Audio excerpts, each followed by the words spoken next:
Well, everyone, we're sitting here with Kaedy Molley, and we're going to talk about WSP, which is the The Warrior warrior. Scholar Project. There you Yep. go. And anyway, we're going to hear from her and all about that program. So, Katie, why don't you tell us a little bit about yourself and tell us about WSP? Yeah, so I grew up in Huntsville, Alabama. My dad had been in the Navy for about 30 years, like 10 active, 20 reserve as an officer. So we moved around a little bit, but he was pretty good about giving us a stable household growing up, So primarily Alabama. I always knew I wanted to escape. I just didn't know how I was going to do it. From Alabama, that is. Yeah. So I ended up becoming a makeup artist. I did that for about 7 years. I moved to Denver, Colorado. I loved working in the beauty industry. It was very fun. The pay was not incredible, and neither were the benefits, but I made it work. Then 2008, the GFC, Great Financial Crisis, happened, and all sectors took a little hit there. So I lost my job doing, luxury beauty and being a regional artist, and I decided I needed to regroup. And one of the only options for someone who did not have education or money or great resources or skills outside of doing makeup was really to enlist in the military. So I walked into a recruiter's office after I moved back from Colorado and ended up in the Navy and did that from 2009 to 2019. Served as a cryptologic linguist, Arabic, and an air crewman. So had a really cool 10 years in the Navy before I got out. That's my quick bio, if you will. Yeah. And obviously, in the veteran portion, we'll dive more into some of that. So you're getting out, and then looking here, you went to that's when you went to Syracuse University. Was it right after that? So Okay. I was in about 2017. I still had two Okay. years left in my enlistment, and Okay. I had already re-enlisted once. And I was like, feel like I've reached my intellectual ceiling, if you will, in the military. I wanted a Yes. new challenge, a new adventure. I didn't want to go the officer route. I just knew I personally was kind of done with the military after what will have been almost 10 years by the end of it. At that point, it was 8. And by chance, I learned about the Warrior Scholar Project on Facebook. A fellow sailor was going to one of the programs. So I was like, what is this? An education transition program. So I checked it out online, found out it was free. All I had to do was get myself to one of the campuses for 1 week. I convinced the command to give me admin leave by somehow letting them think it would benefit them that I learned about how to use my GI Bill outside of service, but we'll talk about I, that another I time. I would argue it did benefit them because it's created awareness for an awesome program. And so one hope with this podcast is obviously we want to help veterans, but I kind of look at it as a interesting way to inspire people that might want to be in the military. And I think a good thing is, hey, you don't just get dumped on the side of the road. I mean, technically you do, but you don't have to let yourself be dumped on the side of the road when you're done with Yeah. your service. There's lots of programs, including this one and many others, that you can take advantage of. So I'll just Yeah. throw that in there. Sam, you could have been a lawyer. That was a great turning of the argument in one's favor. I love it. I have been called the barracks lawyer on a number of Ah, occasions. If, yes, if the yes. Navy has that, We would I have called guess. you a sea lawyer.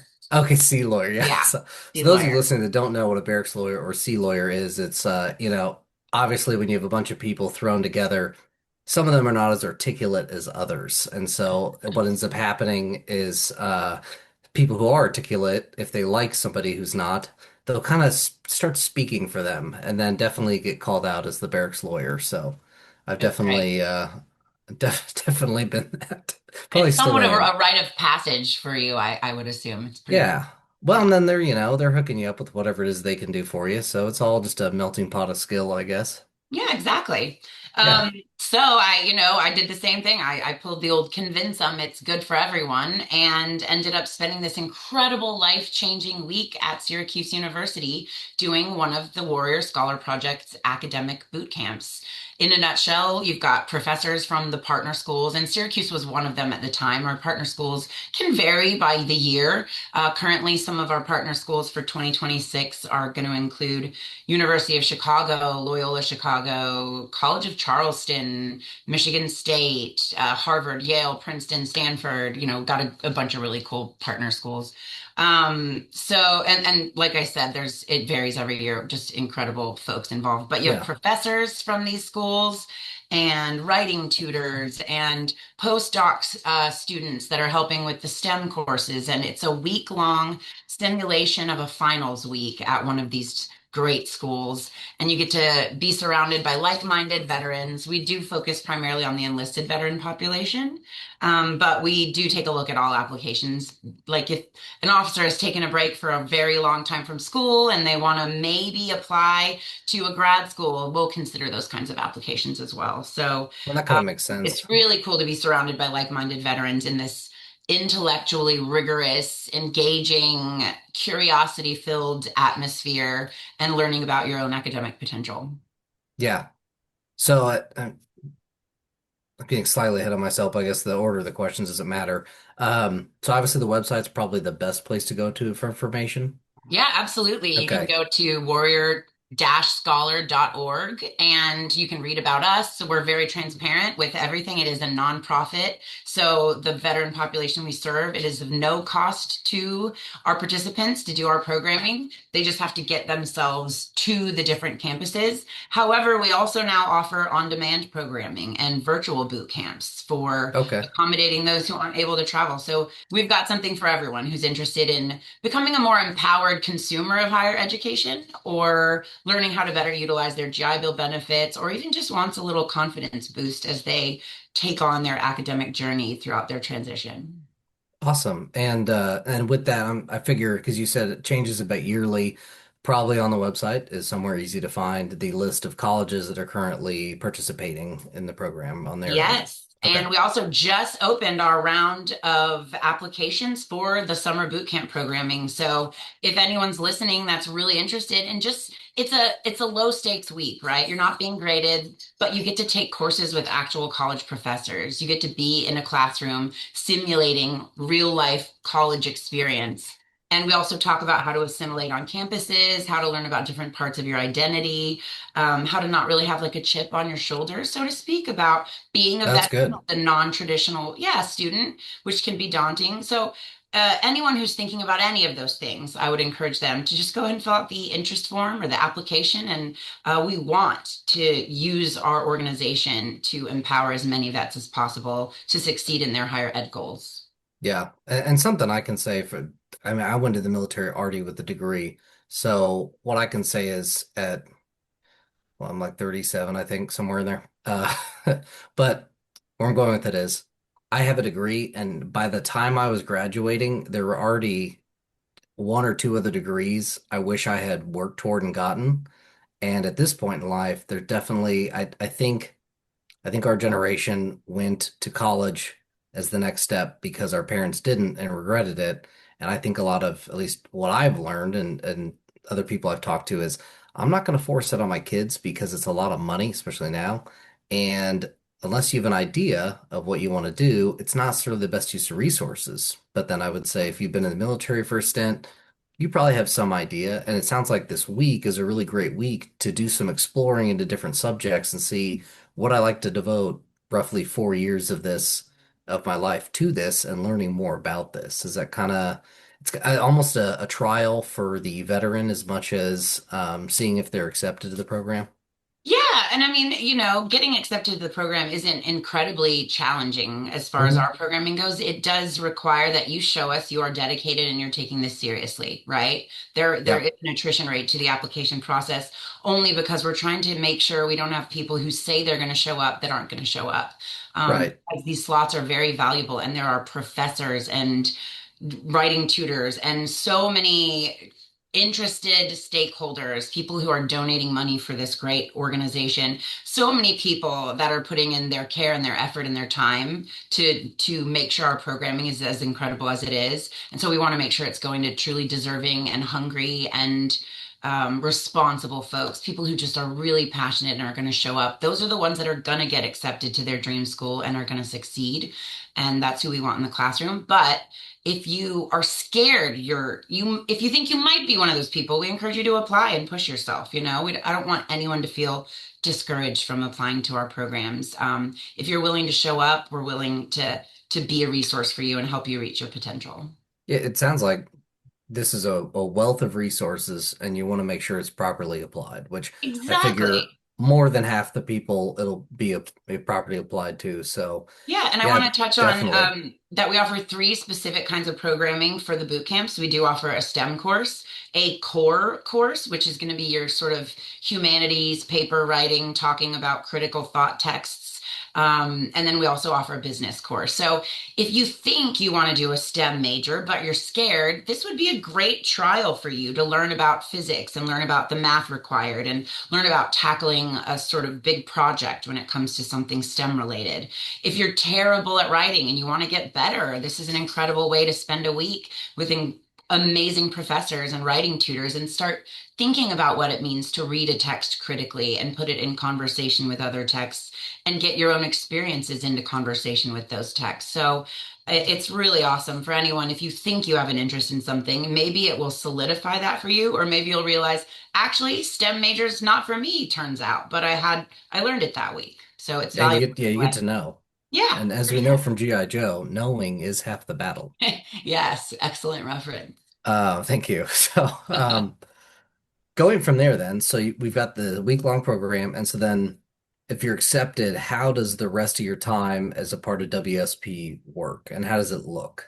Yeah, I love this question. So once you're accepted into a course, you'll apply with like three preference schools, depending on which our partner schools are. You'll say, I want to go to this summer program, or this summer program, and that's going to be locationally dependent, how many slots are available, which type of program you want to go to, whether it's STEM or business, et cetera.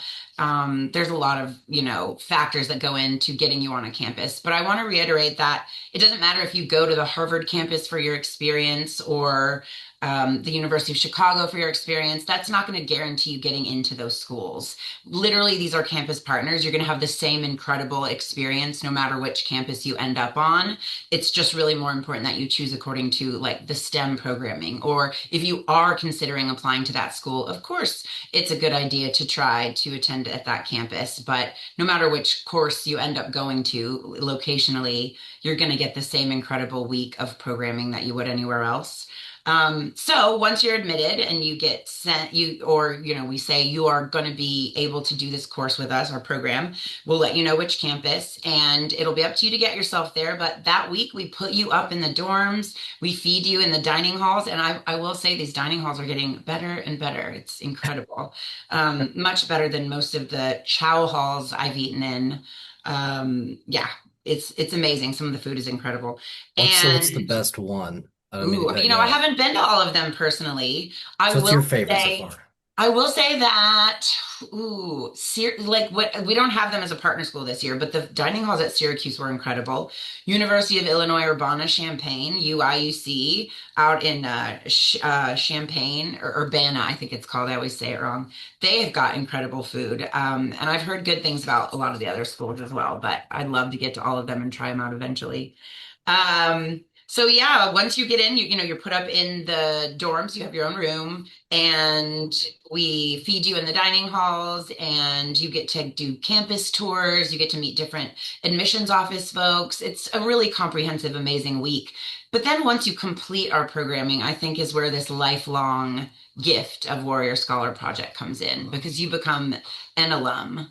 And once you become part of our alumni community, you are in it for life and you're added to Slack channels and Facebook and LinkedIn. And we reach out to you and we organize cool events and gatherings. Once you are part of the alumni community, it's an incredible gift that keeps on giving. If you're interested in going to a certain school, a part of the alumni community at Warrior Scholar Project is what inevitably led me to want to be involved with being on the staff full time. And I pivoted from private equity to come be on the central staff at Warrior Wow. Scholar Project because I really believe in our mission. I'm an alumna of our programming, I'm a product of it. I ended up getting accepted to the University of Chicago as their first woman in their undergrad veteran cohort of veterans. So there Okay. were 14 of us admitted in 2019 as a cohort of undergrad veterans. I was the only woman that year, and that was their first ever year. It was incredible. Graduated in 2023, and so I don't think that ever would have happened if I hadn't done that one week of Warrior Scholar Project. So I'm That's passionate about awesome. it. I'm a product of it. And then after I was even in school and I had done the program, I went back to be a fellow. So this is another cool part of our program is we offer summer fellow jobs where if you've gone through the program as a participant, once you're an alum, you can apply to be a summer fellow. So whether you've gotten started on your higher ed journey or you've finished it or whatever, you can apply to pay it forward and travel to the different campuses with a team of other fellows and help teach portions of the course. Oh, It's that's pretty awesome. amazing. Yeah, it's really, really cool.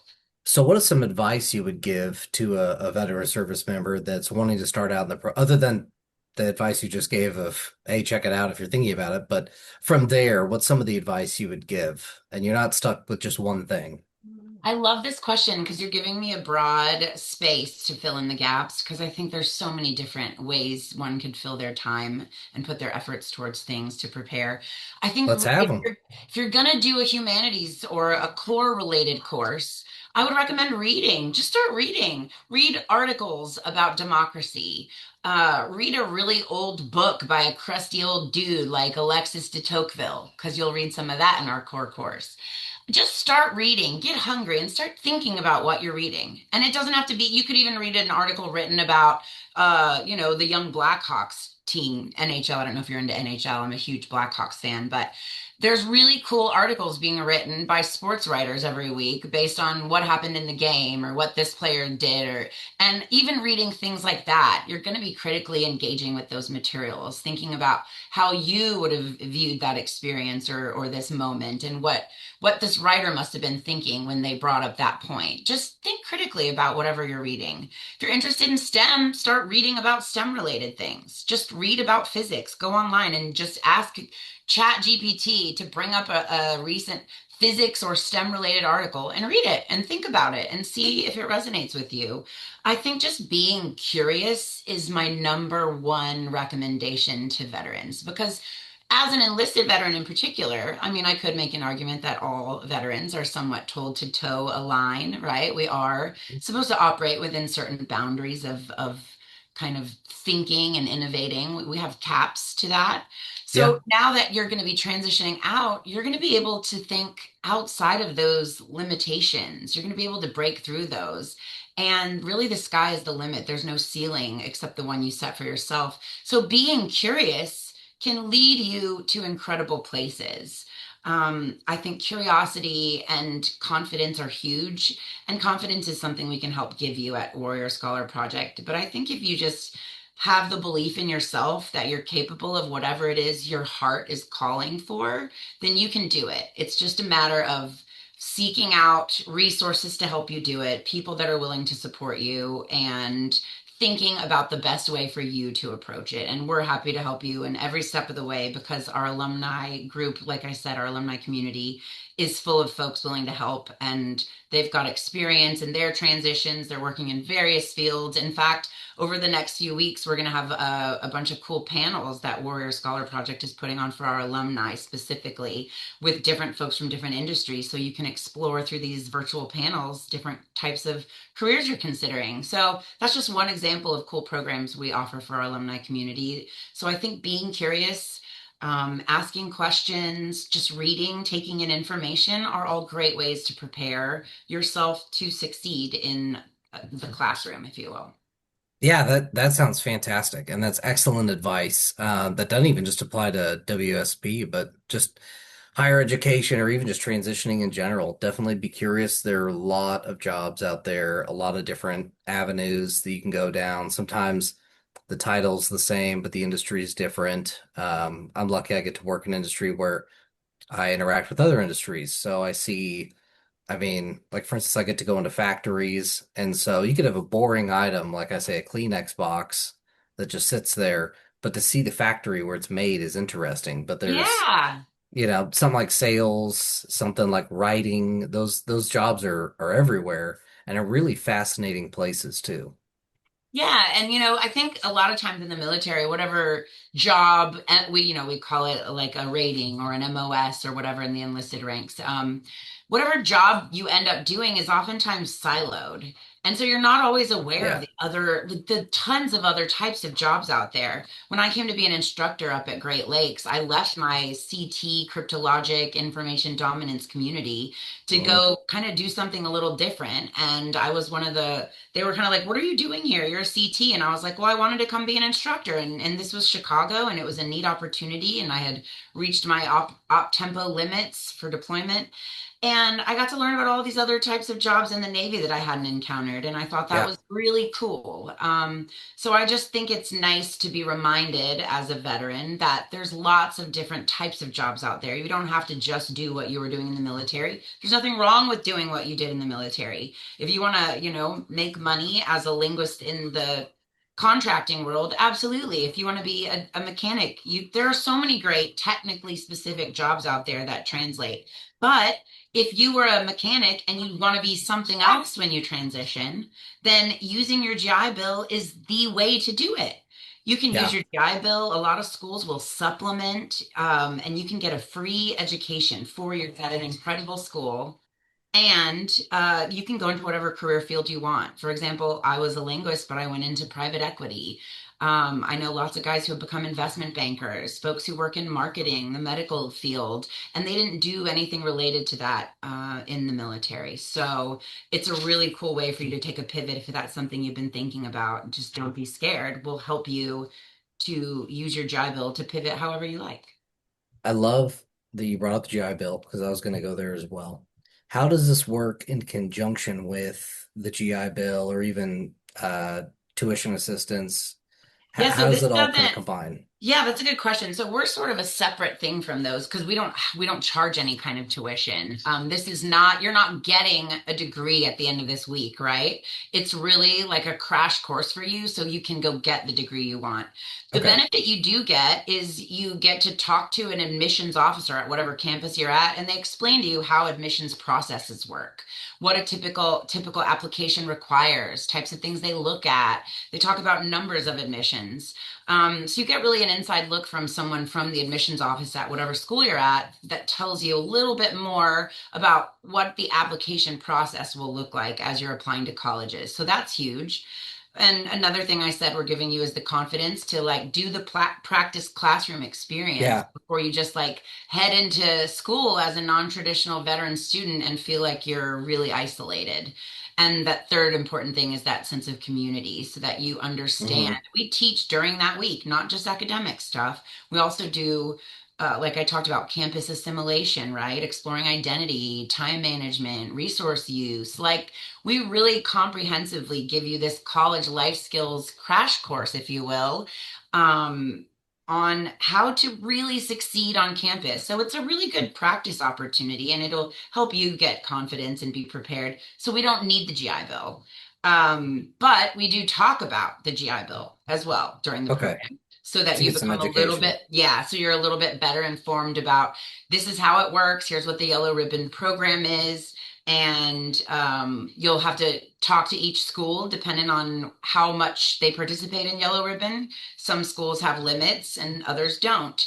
I went to the University of Chicago for free.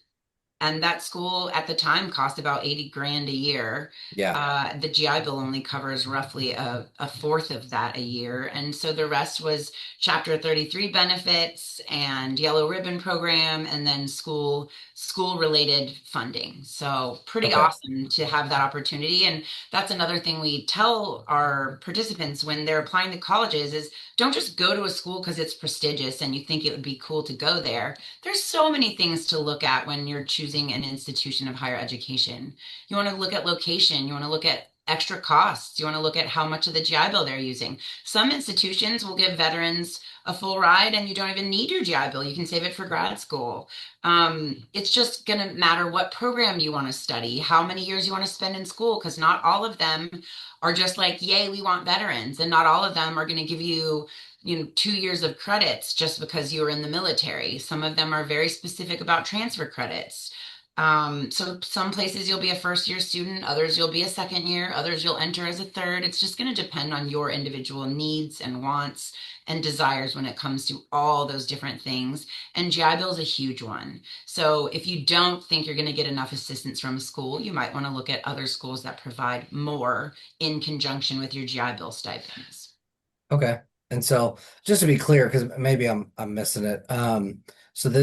So the trying to get in the program, you apply and then you're accepted to the week-long program, and then the Mhm. week-long program prepares you for the all the college stuff. Exactly. We Okay, are all right. just a college prep boot camp in a Yeah. nutshell. But I mean, there's a lot of things helping with college and schools. I'm sure there's others, but this is the first one I've heard of that does something like this. Like in my mind, I kind of equate it to like when you go to those kind of like business boot camps where it's like, here's what you're gonna wear in an interview, here's what you're gonna say, here's what you're gonna be asked. So, but even more so, this really seems to prepare people for all the aspects of college, not just classes. Because obviously, you go to orientation, they talk some, and but navigating it, maybe that's the best way to say it. And really Yes. navigating the system is, and that especially for people that don't really have a frame of reference, I think this is one of the most valuable tools that they can have when they're transitioning out.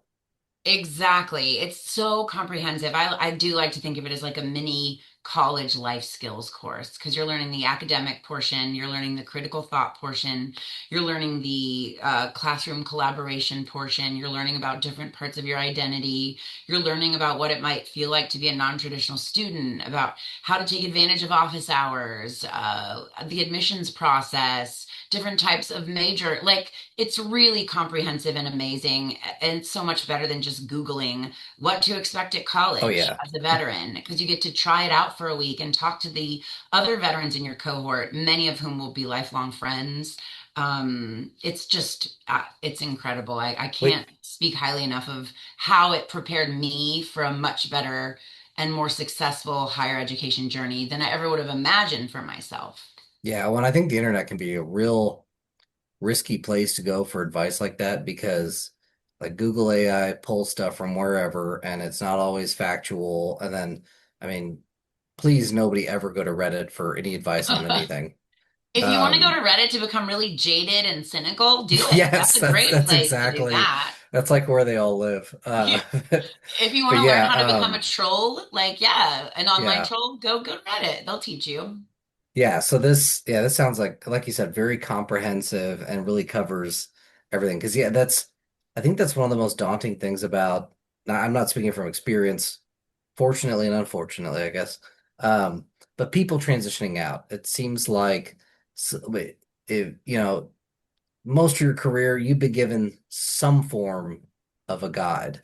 Now, like depending on how good your leadership was, some people probably got better than others, but you got some form of it. And so then to just be like, well, you create your own mission, you create your own intelligence, you create your own action. And it's like, well, I've never done all that before. So, Yeah, I love the point you just brought up. We're so well indoctrinated into the military, right? yeah, Like you go to boot camp or OCS or you do an ROTC program to be fully indoctrinated into military life and way of being.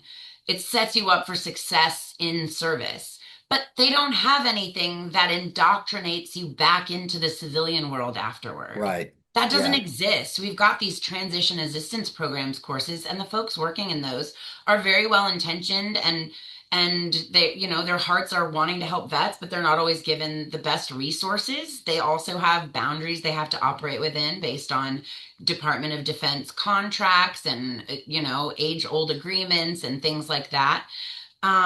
And so it's really great that we're able to offer, at least in this one more niche space of higher education, this fully comprehensive transition assistance thing for you. If you are thinking about higher ed, this program is the TAPS you always dreamed of having, if you will. But it's Oh, higher yeah. ed specific, and we do touch on many other things, which can bleed over into career transitions, right? And community building and sense of purpose, etc. But it's really beautiful to be able to work on, for an organization and be a product of an organization that really genuinely has been thoughtful about how to create the most useful resources and experiential learning kind of tools for you to succeed once you're out of the military. Yeah. Well, and something we talked about, and we've hit a fair amount, and we're not done hitting on it, is the mental health stuff. Hmm. And yeah, talking about indoctrination and understanding how to re be indoctrinated back out of it or indoctrinated into kind of civilian society. One thing we noticed is some of the like just the veteran support groups, or like a good example would be Monkey Brain Art was one we did. And what I Oh, kind I of love that realized one. in that it's a neat one. It's local to Kansas City, where Nick's from and I am. But I mean, it'd be cool if there were chapters in other cities too. And I don't know to what extent they reach beyond Kansas City. I don't remember if we talked about it, but what I realized about groups like that, whether it's the VFW or depending on what it's like in your area, or yeah, pick a name. But basically, what we all make friends in the military just because we're in the same place, we're in the same uniform. Like Yes. we were all told, be here at 07. And so then we're just going to make your friends because that's who you're around. And then especially, same thing kind of happens in school. You're told to be here at a time and those are the people you're with. So, but so then for someone to just get out of the military, and especially if they move to a new city or a city they're not familiar with, they don't really know anybody. And that cannot be helpful with the mental health. But definitely part of the mental health is transitioning not just mentally, but physically and then educationally. And so this seems like another piece of that puzzle that fits into mental health because they're having a route to be successful and do what they want to do, which is more or less how I define success. Uh, and so, yeah, just the way this fits in a similar capacity of kind of guiding you into, okay, here's your next thing, show up here at this time, and we're gonna give you all this information and make you more capable of being able to make your next move however you decide. Yeah, this is another great point you make. Another great thing you point out is that nobody is giving you directions on how to feel like you belong when you get out of the military. Hmm. That sense of Yeah, belonging and purpose and community. Like there's a different kind of bonding that occurs in spaces in the civilian world than, like you just pointed out, are occurring in veteran spaces. But I've found moments where being a veteran has enabled some of those. And when I think back to what has enabled me to be so good at connecting with people that are in far, like I'm talking about our intersectional identities couldn't be further away from one another, but we yeah, still have this magical connection. And I think about what has enabled me to be so good at that. And I would have to say it's that week I spent at Warrior Scholar Project. At the time, this portion of the course was called de-greening. It's not called that anymore. But I will remember it as that because the law of primacy, the yeah, first way I learned it was called de-greening. yeah, But it was this concept of when you go to college, it's up to you to remove these automatic sorting categories you put yourself in. And one of them is I'm a veteran and you're not. It's veteran and not veteran. And yes, that's a very real thing. Like, yes, you served, and yes, most of the normal or average age students for their peer group on campuses are not veterans. But that doesn't mean it should cause this division. And it actually can yeah, be an opportunity to open up these conversational bridges, if you will, a way to connect with people. And you don't have to do that. You don't have to be a veteran on campus. I found that I had to sort of present that because I was the oldest undergrad at the University of Chicago at the time for the 4 years I was there. hmm So imagine you're a first year student, and this is one of the yeah, top schools in the world, and you look yeah, next to you, and there's like a 36-year-old woman, and you're like, what's this lady doing here? So I found it helped me to be like, in case you're wondering why I'm 36, it's because I'm a veteran. And it would give everyone a little moment to sort of laugh and maybe like, uh-oh. And for me, it gave a great opportunity to create conversations like, yeah, but I didn't go to prep school. What was that like? Like, what was it like freaking out over your SATs? Like talk to me about that.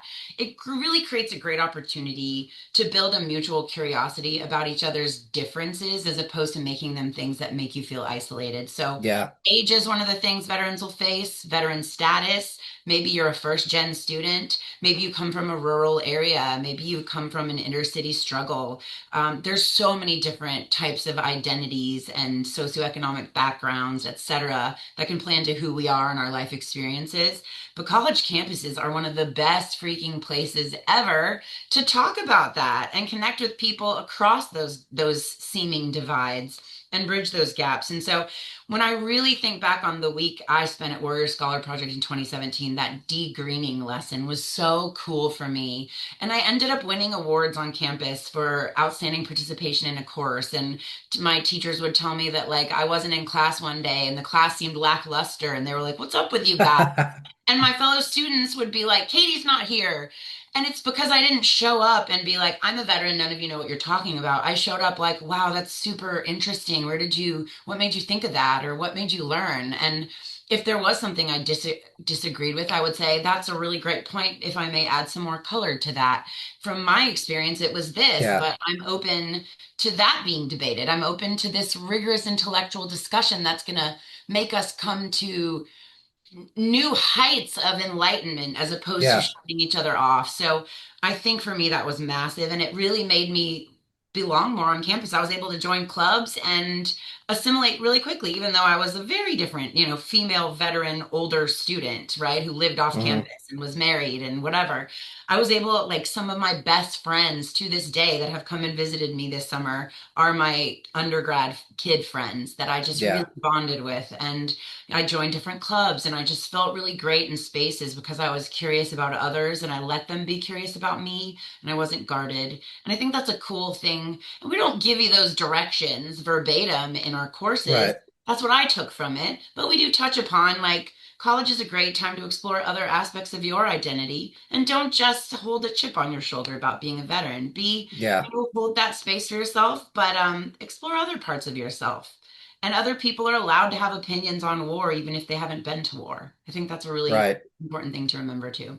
Yeah, I think so much is about growth and understanding and hearing other views that, yeah, you can, and probably in somewhat, you were bringing parts of the conversation up, not even from a veteran standpoint, but just because you were older and had experienced more life. I mean, it Yeah. just, even if you suck at life, you're going to have experiences that somebody can pull from, whether you killed it at life or somewhere in between. And so I can definitely see, and you seem genuinely curious. You probably wanted to grow. So, yeah, I'm very much an opportunist. I'm always looking for an opportunity to learn, to grow, improve something that I'm doing. Because there's two ways you can not suck. You can either argue with everybody and insist you don't suck when you do, or you can I say, promise I don't suck, but you guys do. yeah, or Yeah, you yeah. could be like, I'm gonna ask more questions and learn, and then I'll Yeah. not suck at this anymore. And so, yeah, so many attributes to it, for sure. And then, Yeah, and if I may interject real quick, like oh, the, please, the vets I've known and was on campus with that ended up feeling really lonely and being very unhappy were the ones that kind of had that number one approach, right? Like you haven't been in my shoes, so you can't relate. And yeah, there's this forgetting that also we haven't been in their shoes. Like us as the veteran yeah, haven't been in the non-veteran student shoes. Like you got into the same school as them, but through very different life paths. And yeah, I think it's just really a bummer to forget about that and then feel like you're so isolated and misunderstood, but you can't, you can lead a horse to water, but you can't make him drink. So right. I hope that the veterans who are out there pursuing higher ed open themselves up to growth and discomfort. You got through a ton of growth and discomfort in the military. There's different types of it, and don't alienate yourself by putting that energy of like no one will understand me out there. Like maybe someone will, just give them a chance. I think you bring up a really good point about we don't necessarily understand that side of it either. Yeah. It's not just because one thing I notice sometimes it's like some military people will be talking, some like wild deployment story comes up, and then like, but I think the best way to describe it is ambivalence. The civilian just has ambivalence. Like they don't know how to respond. Like, well, they seem to be laughing about this crazy, terrible thing that happened, which part of it too is just and some you don't have to be in the military to have a dark sense of humor, but you kind of have to have a dark sense of humor to get through some of the stuff. But yeah, it's like, but I don't know if I'm supposed to be shocked by the story or laugh at it with them, or and Yeah, so like our I gallows humor and our gross yeah, bodily references to things, like we refer to guts as like spaghetti, and like that's shocking. Um, yeah, but yeah, yeah, but to us, it's how you get through it is with the sense of humor and yeah. by taking away some of the heaviness of it because it is part of your everyday life. And it just gets so normal too. And then we Yeah. forget it's not normal for other people. So that the idea of the assimilation and remembering like, yeah, like your veteran history contributes to your experience. It can contribute to others, but it's not who you are. And that's something we actually talked about with Matt Eversman on the podcast. He was in the Battle of Mogadishu, and he definitely we talked about you could do some awesome stuff in the military, or even if you're not in the military, you can do some awesome stuff. Like if you're star quarterback player in high school, but it's like you have to do some more awesome things. You don't just like do Yeah. this one thing and then you're done. It's like, okay, but build that resume. Was this, now is this, was this, and yeah, not living in the past. Like it's a great point to hit on for sure. You can, and I think a nice, like, internet related way to think of it is like, what's my version 2.0? What's my Oh version yeah. 3.0? Yeah, exactly. What's the next, like, I was the beta version last year. We were testing that out. What's the next version of me that is going to become and is going to do their best at this thing that they become? I think it's a bummer when people stop wanting to grow and evolve because it goes Hmm. against our very existence. But by fact of aging and changing, we are Yeah. going to never be the same. And so I think we might as well make the most of it, right? Hmm.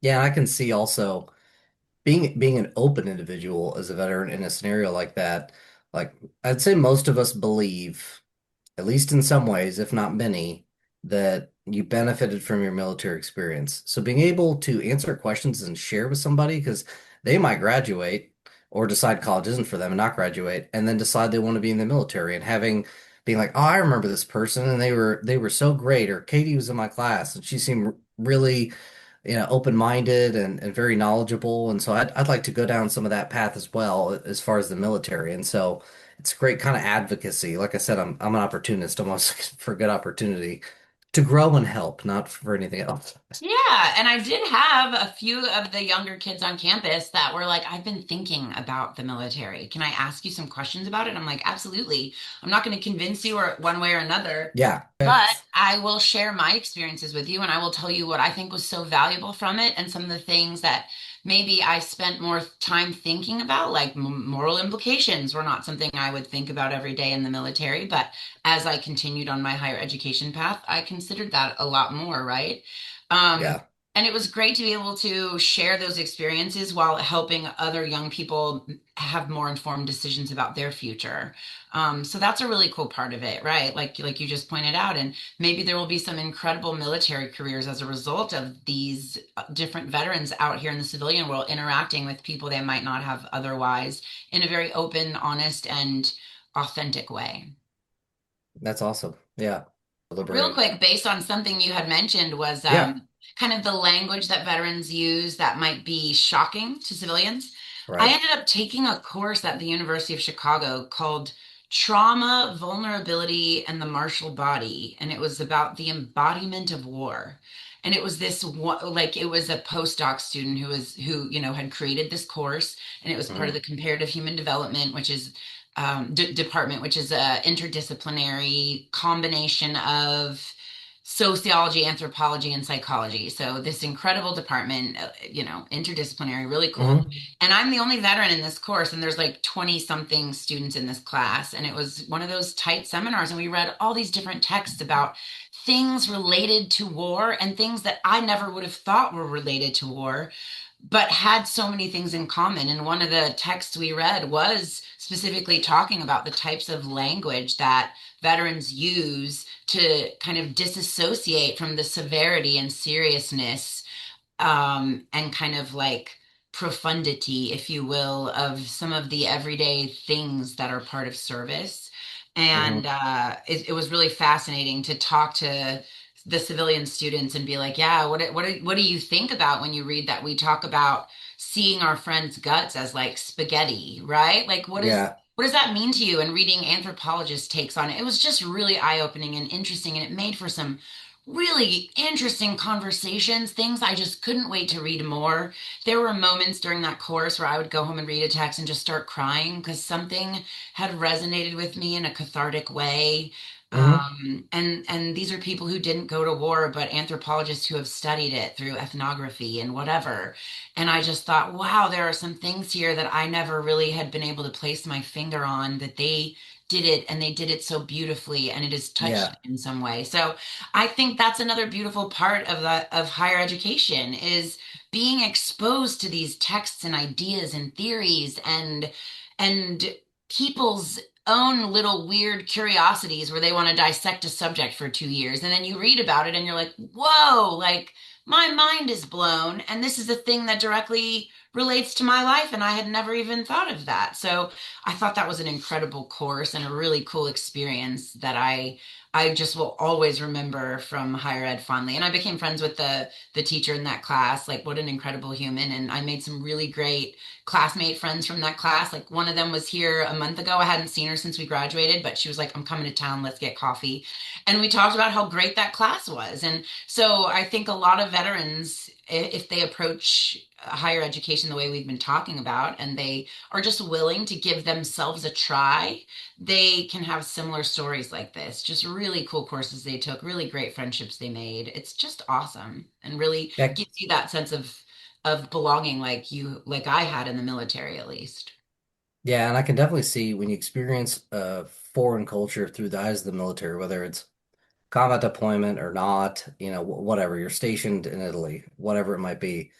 I could definitely see how it's one side of, the six-sided brick of like, not even a coin, but then you go look it through the eyes of anthropology or the eyes of international business. You're getting more pictures and information on the different aspects to it because obviously nothing truly is simple. It can be simplified, but nothing's simple. So get Yeah. it, and then when you're pursuing that higher education, you've already had a glimpse of it from this other point of view, and you can blend that in with what you're learning. But what is funny and came to mind when you were talking about the just the lingo we use and we're used to using is my mother-in-law made an observation that so my father-in-law built houses for 12 years and he always been kind of on the construction side of things. So, where someone might say, this needs to be straightened up or like, son, you need to straighten up. Yeah, he'll say something like plumb. That's when things are correctly parallel, Yeah. basically. And so he'll say plumb, but then she'll hear me say things that are definitely army terms. There's like, I'm trying to his example, but like the example for me was like I was talking about something, not even a human or something, but I was like, yeah, I think that's blood out. Like, like, and she was like, and she not offended at all, but it was her funny observation of like, he talks one way because of his background, he talks another way because of his background, she talks that way. So it is funny the lexicon that you don't even realize you develop. Yeah, like I found myself saying it, like similarly, like you're nuking this. You are nuking this. Yeah. And I realized like to me it makes sense. Like it's always been to me Yeah. part of my vocabulary seemingly, even though that's not true at all. But when I say to someone like, dude, you're overdoing it, you're nuking it, they kind of are like, what do you mean I'm nuking it? And I'm like, you're like overthinking it. So then I remember like that's a very Navy specific term because a nuke Yeah. engineer in the Navy is someone known for being overly analytical, like annoyingly Yeah. analytical and like wants to know every little detail, right? And so we call them nukes. And so the term came around like you're That's nuking so it funny. if you overthink it. So I would be in a classroom like trying to explain something in a group project. I'd be like, no, I think we're just nuking it. And there's this moment of like, what are we talking about? But at Which the is, same time, like young people have lingo, like what is like on God and like, I you're can't even keep track. like My your foot daughter's is on 8 my and she's already bringing neck it and home. like Yeah. bet and like six that like there's all these different types of lingo and different like subcultures and communities and generations that are really fascinating and interesting. I always love learning new ones. Yeah, definitely. Well, I think we've done an awesome job covering WSP. Is there anything else you want to add before we close it out? Yeah, I mean, since you're going to give me a moment, I will say Absolutely. this next year is going to be our 15th anniversary. So we've had almost Wow. 3,000 vets go through the program. And every summer we are just slammed from May through August at all these different campuses, hopping around doing the boot camps. Like I said, the applications are open now. So if you go to Warrior Dash, or as we say in the military, TAC, scholar.org, you can go and apply and learn about us and learn about the people who have donated and the central team, including myself. You can read quotes from alums. You can learn about what fellows do. It's just a really great website. It's very comprehensive. And this is a program that is genuinely near and dear to my heart. I am an alumna. I was a fellow, and then I came back to work here full time after a stint in private equity where I realized I didn't feel that sense of purpose and calling every day that I wanted to feel. And I feel like sharing this journey with other veterans is my calling.